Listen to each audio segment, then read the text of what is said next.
தாத்தாவின் தாடி. மாடி மேல தாத்தாவுக்கு காடு போல தாடியாம்.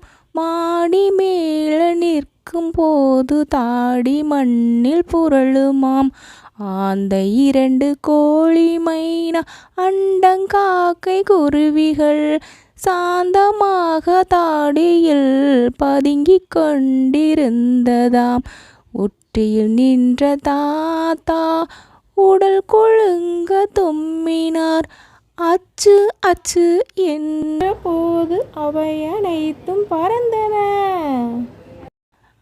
மாடி மேல தாத்தாவுக்கு காடு போல தாடியாம். மாடி மேல நிற்கும் போது தாடி மண்ணில் புரளுமாம். அந்த 2 கோழி மைனா அண்டங்காக்கை குருவிகள் சாந்தமாக தாடியில் பதுங்கிக் கொண்டிருந்ததாம். உற்றியில் நின்ற தாத்தா உடல் குலுங்க தும்மினார்.